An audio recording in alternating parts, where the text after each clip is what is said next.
Ladies and gentlemen, how can you love your neighbor through politics? What?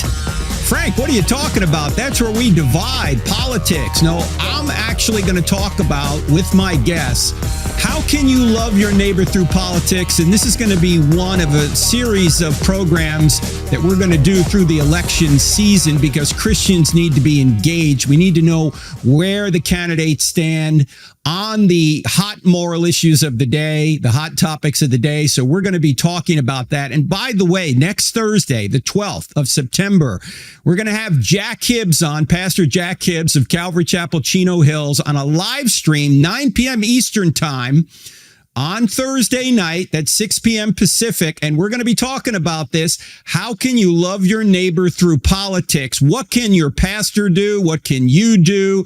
What are we supposed to do as Christians in this election season and even beyond? So don't forget about next Thursday night. Now, before I go any further, I want to mention that Mark Mitchell from Rasmussen Reports, who frequently has proven himself and his organization, Scott Rasmussen actually leads this. And he's from, by the way, my hometown, right near my hometown.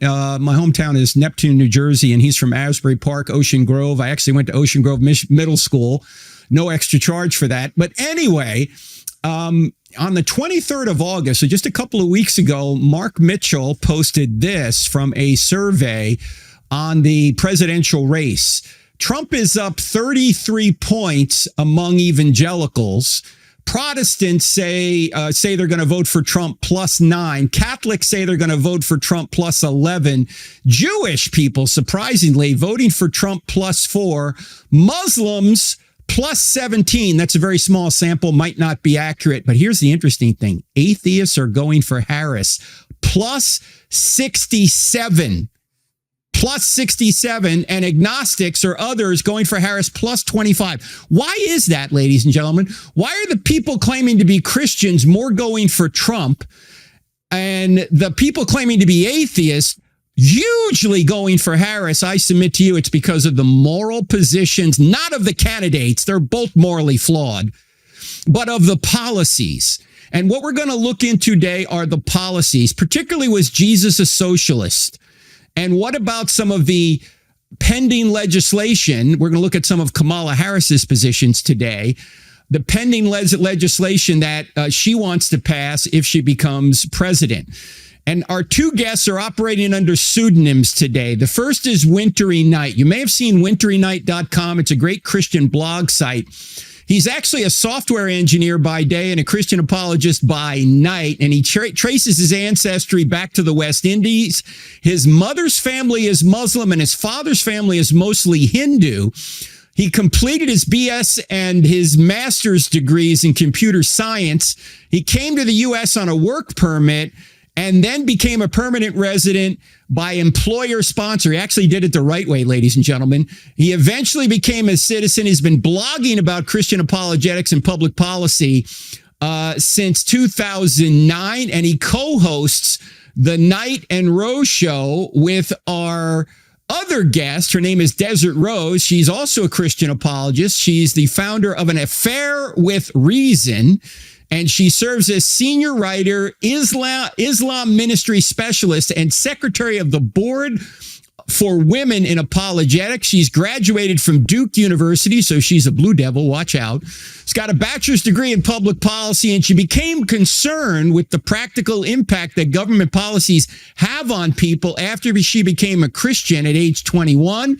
She's seen the real impact of bad policy on people's lives all over the world, and she's ministered in over 25 countries on 5 continents. She's also a graduate of Denver Seminary, and right now she's working on her doctorate of ministry in apologetics at Birmingham Theological Seminary. Let me start with Desert Rose. Desert, we did a podcast with you and Wintery Knight, I don't know, several months ago, and we both thought it would be a great time to have you back on to talk about the policy positions of the candidates.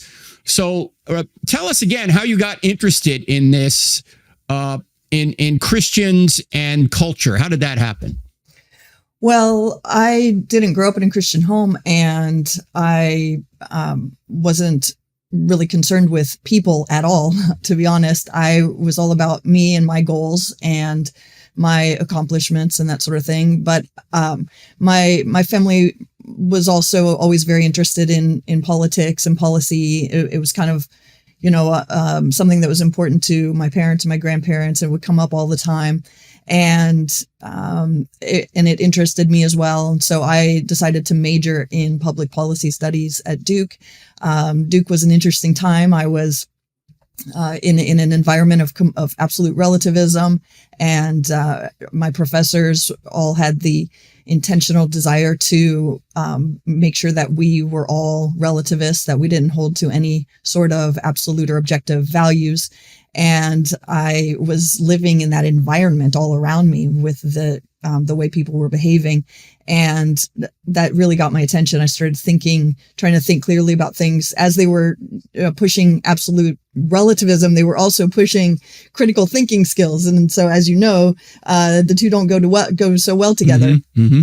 And in that environment, I became a follower of Jesus, and I really started to care about people at that time and to care about the impact of the policies that I had studied, and not just caring about my career or what I could benefit from policy. And you've seen socialism, because we're going to talk about socialism. You've seen it firsthand in some of the countries you've been to. We'll get back to that. Wintery, let me come to you. How did you become a Christian, largely coming from a Muslim and Hindu family? Yes, thanks, Frank. I received a New Testament from the Gideons when I was still in public school in the country where I'm from. And I read it cover to cover, and then I read it cover to cover again.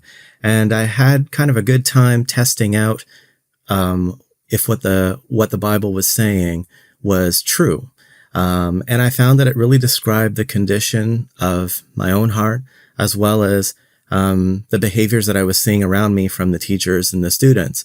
So I carried that forward, into high school, and began to get a reputation for being able to answer tough questions as I was reading C.S. Lewis and William Lane Craig and people like that. And then I just kept going with it, answering more and more questions on into college. And finally, that turned into a study of how the Christian worldview touches on these topics that we're going to talk about today, morality and policy and things like that. Excellent. Well, let me start with the question about socialism, Rose. First of all, what is socialism? Can you give us kind of a broad definition of it? Yeah, socialism is essentially when the means of production are owned by, in theory, the community. In practice, it's the government, right? So the businesses, clinics, healthcare system, grocery stores, things like this are owned. The businesses and everything you need to run a business, the property for it, the computers for it, whatever you might need, is not owned by individuals or families. Rather, as the theory goes, it's owned by the community. But in reality, nobody is going to work their butts off to make a business run, to make decisions about it, to serve people when there's no personal benefit from it. So the government inevitably has to step in and take over if individuals are not going to have any incentive to produce for their own benefit or for the benefit of their family, to feed their family. And so what we see is government making decisions about what people need instead of supply and demand. In a free market, people make choices voluntarily. They know what they want and they seek out what they want. And businesses and people who want to pay the bills for their family, give to their church, this sort of thing, they produce what people are wanting. And so it's a supply and demand that determines kind of what is available, what is purchased. Whereas under a socialist system, you're going to have a few elites within the government deciding how much of each thing to produce. And so it's voluntary versus government run is kind of a distinguishing difference between the two.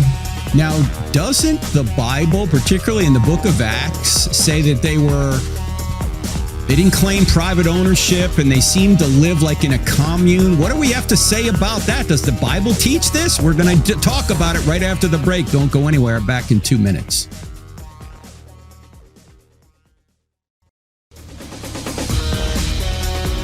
Was Jesus a socialist? What is socialism? Does the Bible teach it? Because if you read the book of Acts, particularly chapter 2 and chapter 4, it sure does seem like they're living in some sort of commune. Let me just read a passage here from Acts chapter 4, beginning in verse 32. It says, "Now the whole group of those who believed were of one heart and soul, and no one claimed private ownership of any possessions, but everything they owned was held in common. There was not a needy person among them. For as many as owned lands or houses sold them and brought the proceeds of what was sold. They laid it at the apostles' feet, and it was distributed to each as they had need." Well, this sure seems like socialism right here. What do we have to say about it? I have two guests today, and we're talking today about politics and how to love your neighbor through politics. One is Wintry Knight. The other is Desert Rose. Let me go back to you, Wintry Knight. What would you say about this passage in Acts chapter 4? Is this particular passage teaching and prescribing some sort of communism or socialism? So I think the important thing to realize about how socialism is implemented today in countries that have adopted it is that it isn't based on voluntary giving, voluntary sharing, and charity. In fact, if you take a look at the statistics, secular leftists tend to be some of the least generous givers in terms of charity. So what you see in the New Testament is a group of believers voluntarily sharing. So that we would class that as charity. So this is money that they earn themselves, and they're looking at the needs of their community, and they're sharing. But socialism, as it looks in a country like, say, Venezuela or Cuba or North Korea, is going to be similar to what Rose is saying, where a lot of the industry is going to be owned by the state, and the people will work at those jobs, and then maybe the government will decide how much they're paid. Unless you think that's kind of a far-fetched thing, just think about like minimum wage laws or rent control. These are policies where the government steps in and says, you cannot charge someone more for rent than this, and you cannot pay someone less than this. So that those kinds of things can lead to unforeseen consequences, and maybe we'll talk about that more later. It sounds like it's good, but it is the government coming in and restricting how we're going to trade, labor and goods and services. Rose, what do you say about this passage? Wintry saying, well, the government's not involved at all. It's all voluntary. It's all charity. Anything else you want to add to that? Yeah, I mean, I think that's probably the most important point, because that is really the difference between a free market economy versus a socialist economy where it was voluntary. But also, I'll just go ahead and mention, we see what else is happening in this community from the context. And so we know from Acts chapter 2, for example, that these were all believers who were meeting together regularly. They were committed to the truth. They were living the way Jesus had commanded, the way they were taught. So, like, for example, the Apostle Paul said that he was not willing to work, shall not eat. In 1 Corinthians 5, we read that people who put their own sexual preferences, for example, above the teachings of Jesus, are to be put out of the church. And so this is a group of believers who are giving to one another to provide for one another in an environment of tremendous accountability. And that accountability is absolutely huge. If government is going to be sending money to people without accountability, who are just living however they want, they're actually incentivizing more and more and more unbiblical behavior that is going to cause more problems and more need for welfare. Whereas within the community of believers, living the way Jesus taught, providing for one another with accountability within the community is actually going to produce excellent results. It's going to meet people's needs, but with that accountability that is necessary to help people make the best decisions. Yeah, actually, I think we also need to keep in mind that the book of Acts is a book of, also known as the book of the activities. book Acts is mostly a description. It's not a prescription. Right. I mean, there are places where they make speeches that are prescriptive, but most of the time it's just a description. Here is what they did, and Luke is just describing what they did. It's not necessarily a prescription for everybody, although charity is a prescription. Right. But God says through Paul that God just loves a cheerful giver. He's not saying that you have to give up all of your possessions in a commune somehow. And the Bible, of course, presupposes private property. Thou shalt not steal, presupposes that you have private property for yourself. So just because you can find Christians living this way, they're doing so voluntarily for a short period of time. It was a unique event that is never commanded to be the norm elsewhere. Also, I like that you brought up this point, Rose, and maybe I can throw it back to Wintery as well. That Paul talks about people who are able-bodied but don't work. He says in 2 Thessalonians 3, I think it is. Yes. I'd have to look it up. He says anybody who is in this condition and doesn't work doesn't eat. And it seems to me that would be a benefit to everybody, because as Rose just said, you don't want to get people dependent and you don't want to feed their idleness. Sure, we can have a safety net for people that can't work. For people that can and won't, the last thing you want to do is make them dependent on other people. There's a free rider problem there, and it doesn't help the individual. You're enabling him to be lazy. Any comment on that, Wintery? Yeah, one quick comment. I think that if you think about the specific kinds of welfare programs that we have, in America, for example, it seems to me that if a person has children, say, out of wedlock, I think you receive welfare for having those children. But if you get married, you can lose those benefits because there's enough income coming into the home. So you're creating kind of, like you said, a moral hazard there, which is encouraging people to make the wrong decisions and not provide children with what they need going forward. And that can cause problems for us later if those children fail to become, educated and independent because they don't have two parents in the home. But I will say one other thing. I think whenever you think about a Christian taxpayer, suppose I earn $100 and it's my money to spend. Well, that money could go to, crossexamine.org, or it could go to, other ministries that are making a difference. But if that money is taxed by the government and spent by, say, Kamala Harris, you may not see that money go to the same places that you might like it to go to. So, your money is your voice, and you want to be careful about how you let people who don't share your worldview spend that money on the things that they think are important. You might not agree with them. Now, how much, quite obviously, neither party believes in a total government takeover of business, right? I mean, come on. Even the Democrat socialist countries of Scandinavia don't have complete government control. But how different are the parties on this, say the Republican platform and the Democrat platform? Do you guys have any sense of how far socialism would be pushed by the Democrats or the Republicans? It would seem obviously the Democrats would push that more. Is it universal health care? I think I saw in their platform they want that. What would be the problem with that? Let's go to Rose on that. What do you think of that, Rose? Is that a problem?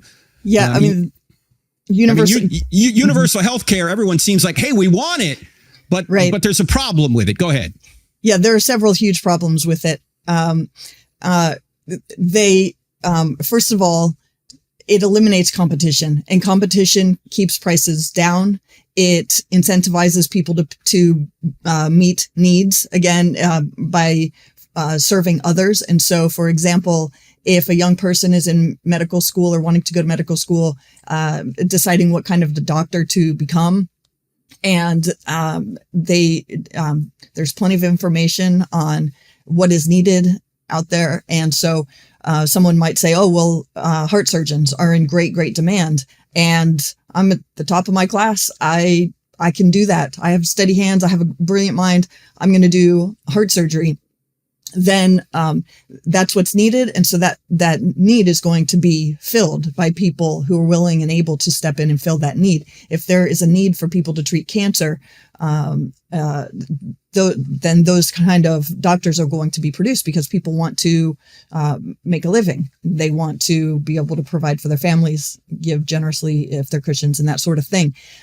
We have seen, WK and I have a friend from the UK who was diagnosed with cancer and just sat laid in her room screaming and crying and calling WK for help for 6 months before she was able to see somebody. She tried to go to the ER. They said, go home, stop coming back. We can't give anything to you. This was where, Rose? What country? Scotland. Scotland. Scotland. Okay. Yeah. Mm-hmm. Because they were prioritizing, the government had prioritized breast implant enlargement surgeries, transgender surgeries, and this sort of thing. So there were plenty of doctors for that. You could get that next week. But sorry, you're 50 years old and you have cancer. Go home. We don't have anything for you. Please stop coming to the ER. And she died of a very, very treatable cancer. In the US, she would have been fine. And so what we see is massive shortages in everywhere. There is this single payer system in Canada. WK has done a lot more research on Canada as well. He could talk about that, but there are immense. WK's Wintery Night. So jump in, Wintery, yes, go. Yes. Okay. Yeah, I just want to say quickly about my friend Dina from Scotland. I think about her almost every day, every other day. And it was just terrible how, they kind of let things slide for a long, long time before it was too late to give her proper treatment. So regarding Canada, whenever you're looking at these policies and evaluating candidates for an election, here's what I recommend. I think you should go back and look at the policies or that these people the candidates have supported previously, and look at their actions, because that really indicates what they would do more than their words during an election campaign. And I think that people need to look at how the policies that the candidates want have worked out in other countries. So one of these policies is Kamala Harris's support for Medicare for all. And she just means that the government is going to act as a single payer for all the healthcare treatment that you get. Well, lucky for us, we have a system that exists in Canada right now that is single payer, and it's been there for a long time. So you can take a look at how that's going. So whenever I want to know how things are going with Canada's healthcare system, I always turn to the Fraser Institute, which is kind of a libertarian think tank where they collect up all the government statistics and evaluate how things are going and what changes the government might make to make things work better. So I want to read two quick things. Well, I'll paraphrase them, but I have the links, and if we have show notes, I can put them in there. Yeah, hold the thought, Wintery, because we're coming up to a break, and right after the break, we're going to get into that. Sounds good. Yeah, we're going to look, there's three things in healthcare: universal access, high quality, and low cost. It turns out you can't get all three. So what do? We'll talk about it right after the break. My guest, Wintery Night and Desert Rose, and we're going to be back in just 2 minutes. We're talking about so many important issues. Don't go anywhere.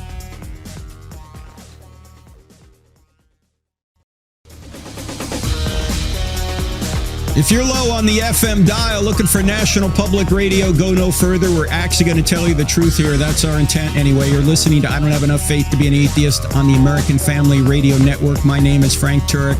We have two guests today, Wintery Night and Desert Rose. And before I get back to them, I want to mention, if you're listening to this on Friday, September 6th, tonight I'll be with my friend Charlie Kirk and Robert Farrow at Calvary Chapel, Tucson. If you're anywhere in Calvary Chapel, Tucson, we're going to be talking about the issue of abortion and voting in this coming election. What's it all about?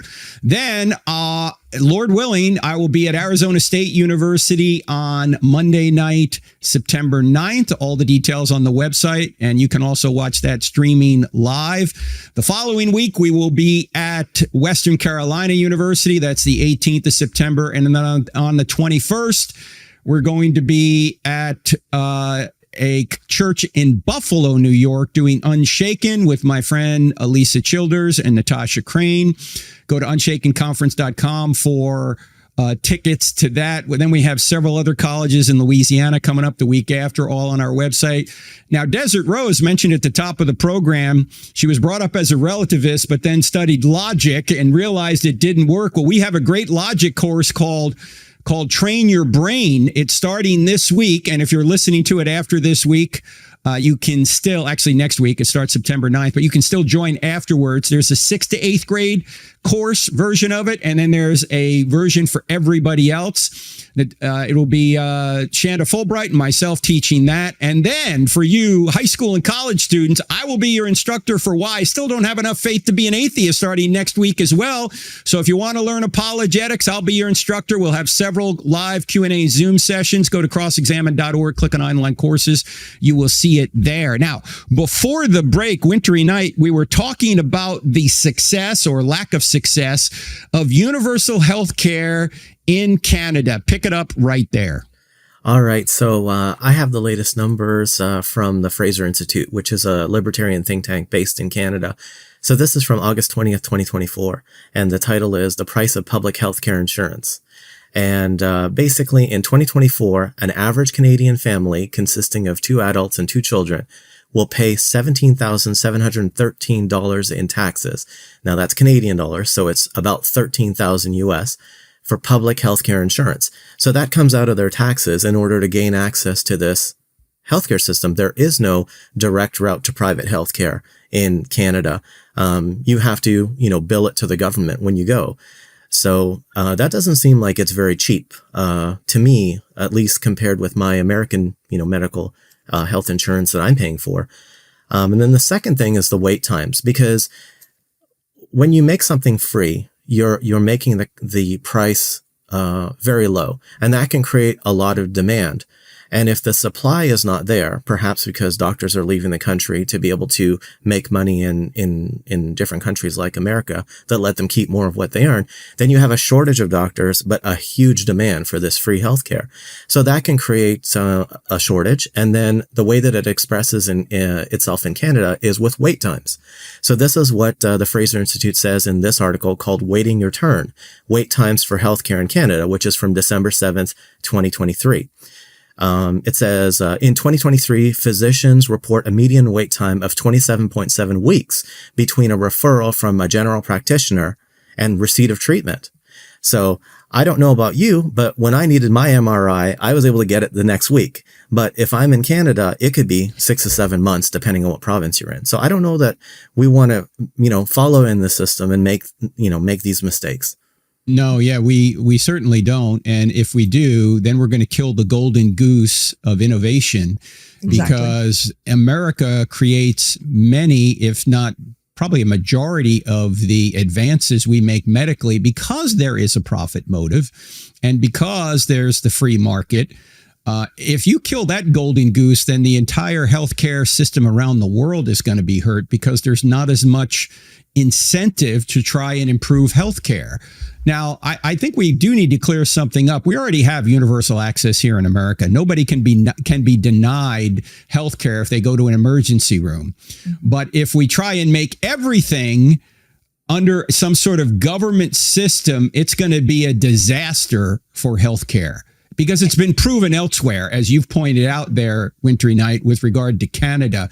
Now, Rose, you've seen socialism up close and personal in some of the countries in which you've ministered. Give us a taste of what socialism is like in other countries. Well, people will not even attempt to go to a doctor for something like major panic attacks because they know that they're not going to be able to see a doctor for a year, 2 years. They might get on a wait list, but they're more likely to start doing illegal drugs to alleviate their suffering. They know they can't see a doctor. If they are able to somehow get in to see a doctor, they expect to be treated really poorly because there is no competition. There's nobody else to go to. You can't just say, wow, my doctor has a terrible bedside manner or was just horrible to me and messed up the last surgery he did or has messed up the last 30 surgeries he's done. And so I'll just go to another doctor. Well, that's not a choice because you go to who you're allowed to go to when you're allowed to go to them. And so this also causes the disintegration of the quality of care as well. And I've seen this firsthand in various countries and read about it in even more countries. And so, there are a lot of people who fly to the US to get care because they can just pay for themselves, even though it's very, very expensive.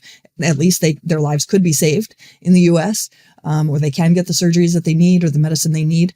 If that's no longer an option in the US, it's actually going to make things a lot worse for a lot of other people around the world because they won't be able to come here anymore. Wintery, I want to get your comment on this. A friend of mine, Neil Mauman, wrote a book about Christians being involved in politics. He says, Jesus was involved. Why aren't you in your church? And he said this about socialism.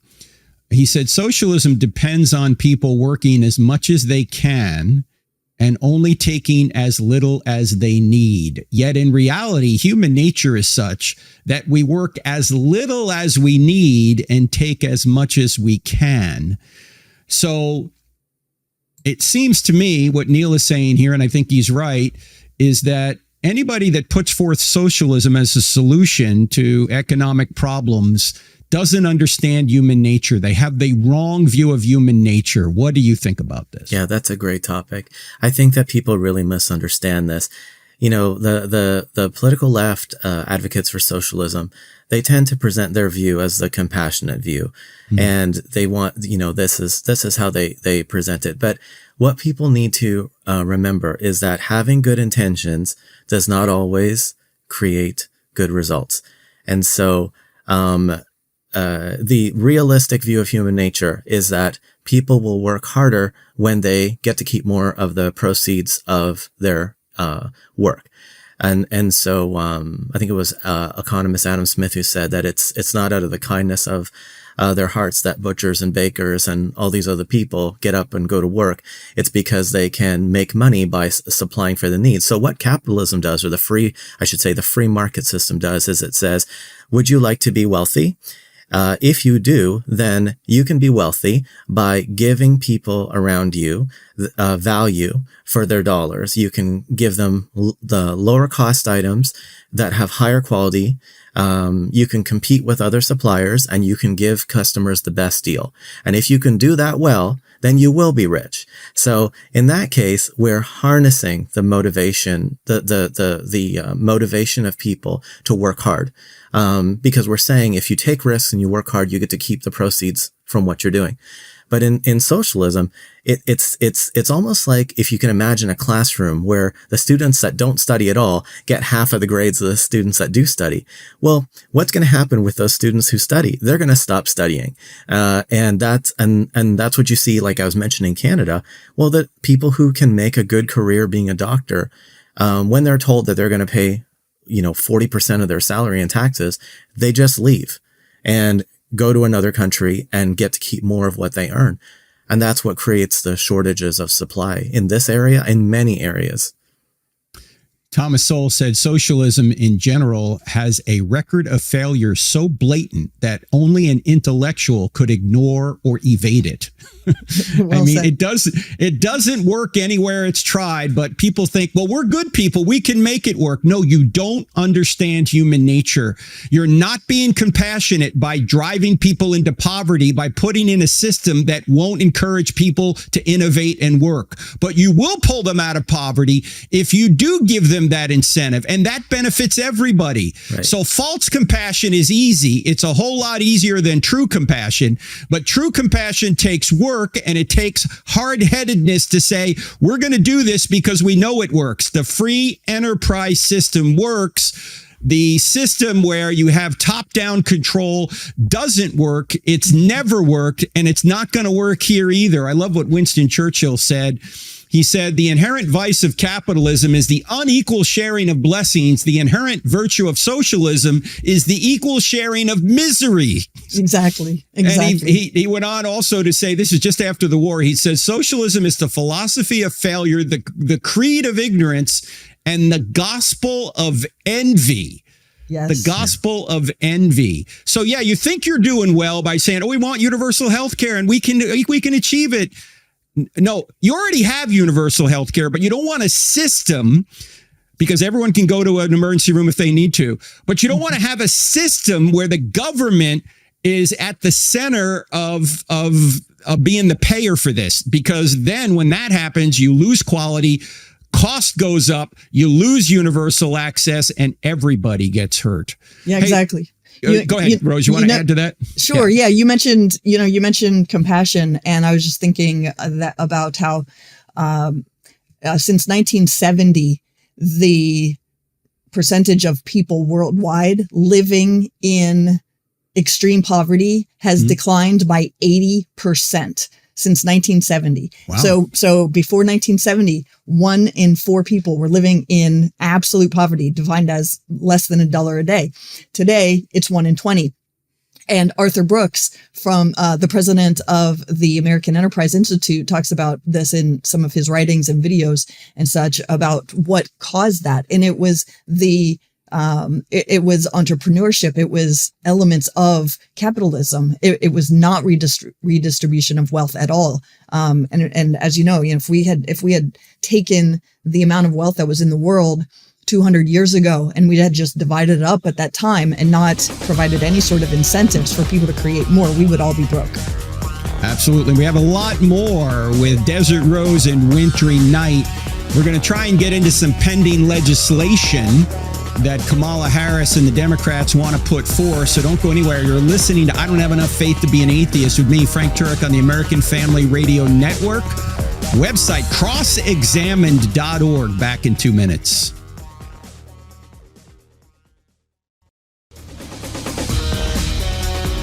Socialism, ladies and gentlemen, not a good thing in history, and it's not going to be a good thing here if it comes here. Not that the government's going to take over every business. That's not going to happen. But if it takes over a significant part of the economy, it can be a disaster for people. And I want to ask our guest today, Wintry Knight. Wintry, how would socialism, if it became more prevalent in America, how would that affect Christians in America, in your view? Well, I think that you can kind of see it already in the way that a lot of government spending has created inflation, which has made everything more expensive for Christians as well as non-Christians. So there's always that economic side. But in addition, specifically for Christians, there are a couple of policies that are being that have been pushed by both Harris and Walz that are very troubling. So I wanted to talk about specifically the abortion legislation that they've supported. Is that okay? Yeah, let's go. It's called the Reproductive Freedom for Women Act, which, of course, is a pseudonym for We Want to Dismember Our Children. Okay, that's a nice way of saying reproductive freedom. Yeah. But go ahead. Yeah, so as VP, Kamala Harris presided over a vote for something called actually the Women's Health Protection Act, which is another iteration of the same thing. And if you look at this legislation, what it does is it removes all federal and state restrictions on abortion. And it also forces taxpayers to fund abortion. So imagine that you're, a Christian taxpayer. Wait a minute, stop right there. Wait, let me make sure everyone heard that. Kamala Harris wants to use federal tax money to pay for abortion, correct? Yeah. Okay. Yeah, getting around the old Hyde Amendment. Yeah. So that's something that should be troubling for Christians. We don't want to participate in this. We don't want to sanction something that we find so opposed to our values. So that's one thing. And I think it's at the state level, you can look at Walz as well, who was, governor of Minnesota, and he signed something called the Protect Reproductive Options Act, which allowed abortion all the way from conception right up until birth. So I have to think that at the federal level, if these two get in, based on their past support for this kind of legislation, that this is what we would see. And this would be forced on us in all 50 states. So something for Christians to think about. Do you want to be supporting this with your tax dollars? And do you want to have all the restrictions that have been passed by your legislature and, say, in your red state, overturned immediately? And so this would be actually beyond Roe versus Wade, in the sense that not only could you kill a child up to the moment of birth, but the government would pay for it, correct? Right. Yep. Okay. Now, if you look at the Democrat National Platform, if you go to dnc.com or .org, whatever it is, I was looking at the platform and it was written as if Joe Biden was running. I don't know if Kamala Harris is using that same platform now. It's unclear to me right now. I don't know if you guys know or not, but we know from her past acts as vice president and prior to that, she wants abortion all the way up to the moment of birth, and she wants taxpayers to pay for it.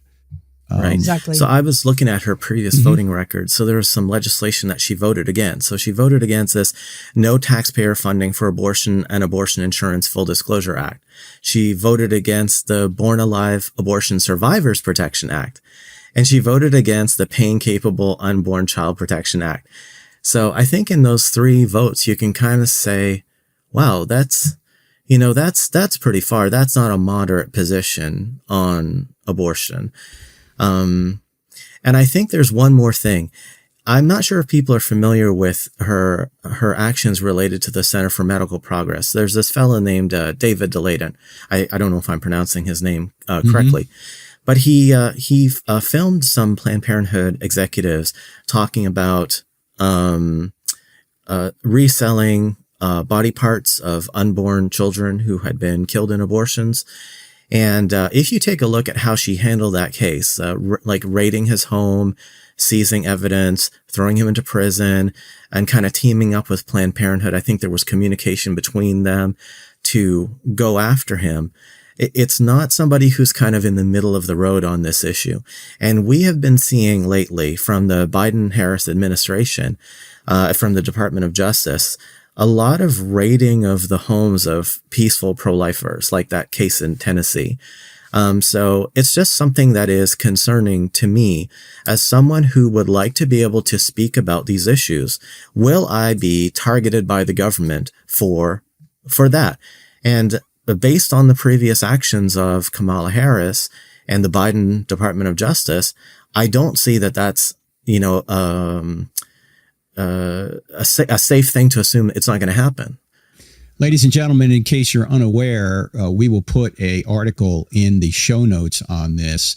But this gentleman, David DeLayden, I'm not sure I'm pronouncing his name right either, back in 2015 or 2016, went undercover with Planned Parenthood and filmed executives actually talking about selling baby body parts. And Kamala Harris, who was the Attorney General of California at the time, didn't go after Planned Parenthood for this. She went after the guy filming Planned Parenthood doing this. Yep. To show you how extreme she is on this issue. Ladies and gentlemen, we are not loving our neighbor if we are voting for people that want to tear children out of the womb and want the government to pay for it. That would be the government doing evil rather than preventing evil. Now, we will talk in a future program about the Republican side of this, which has been moving left as well, because now Trump has pretty much said this is a state issue. But we know that the Republicans, at least on this issue, are not going to want the government to pay for abortion, and they're not going to want to advance abortion, but the Democrat Party is. Desert Rose, you want to add anything to this? Well, I think it's important as we think about this issue. I tell people when I make a case that we know from the scriptures that killing a live, distinct human life is wrong. And we know from science what that is that's growing within a woman's womb. And that is a distinct human life. It is alive. It is growing. It has all of the DNA from the time the sperm and the egg join together. It has the full DNA. It has everything it needs to continue to develop at that point into a person who looks like your brother, your sister, your friends. And so, a lot of women come to me and say, "Why do you make it sound like such a black and white issue? It's not a black and white issue. We don't really know when the fetus becomes a person or this and that. It is actually a black and white issue.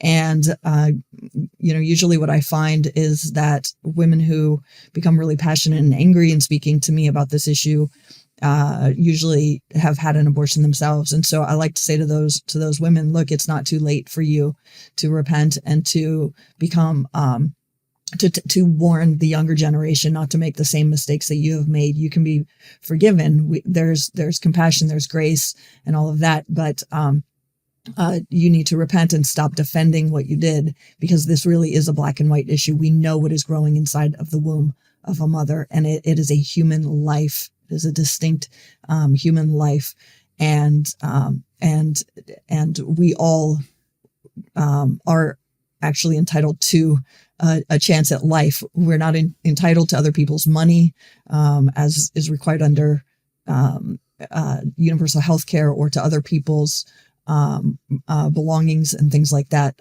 But to have the opportunity to life, liberty, and the pursuit of happiness is something that we need to guard and protect for everyone. Yeah, of course, we know it's a human being. Otherwise, Planned Parenthood wouldn't be selling body parts. Exactly. Because that's what they're doing. They're pulling body parts out of women and then selling them for research. This is Joseph Mengele stuff, ladies and gentlemen. This is Nazi-like. And we're not going to stand up against it as Christians. Shame on us. We have to stand up against this. If we don't stand up against it, who will? Baby murder is really popular in America now. We need to call it what it is. And we also, as you just pointed out, Rose, is point out that there is forgiveness. We're not here to condemn people who've had an abortion. We're here to show them there is grace, but we do want them to stop advocating others get an abortion. By the way, people need to know that irresponsible men love abortion because they put pressure on women to get them.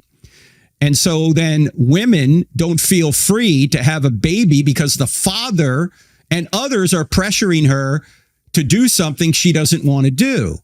So it actually hurts women, contrary to the popular narrative that it helps women. It hurts women to have this free-for-all on abortion, that you can get an abortion anytime you want. No, you're putting pressure on this woman, not only from the irresponsible father, but from people in her life who want her to kill her child to get some sort of benefit from this. This is not something we ought to be encouraging. It's something we ought to be discouraging. And if we're going to do that, what you can do is cast your vote to love your neighbor by not voting, at least for this, and voting for the opposite of it. Now, we're running out of time. Both Wintery Knight and Desert Rose have agreed to be on our next podcast. Actually, it'll be a week after next, the midweek podcast. If you're listening to this on the American Family Radio Network, you will not hear it. This podcast that we're going to record here in a few minutes, which we'll broadcast in a week or so, will only be on the I Don't Have Enough Faith to Be an Atheist podcast. So if you want to listen to it, find out where the I Don't Have Enough Faith to Be an Atheist podcast is and listen to it there. In the meantime, check out winteryknight.com, winteryknight.com, and you will find much more from Desert Rose and Wintery Knight, and you'll see them as well here the week after next. So, Lord willing, we will see you then. God bless.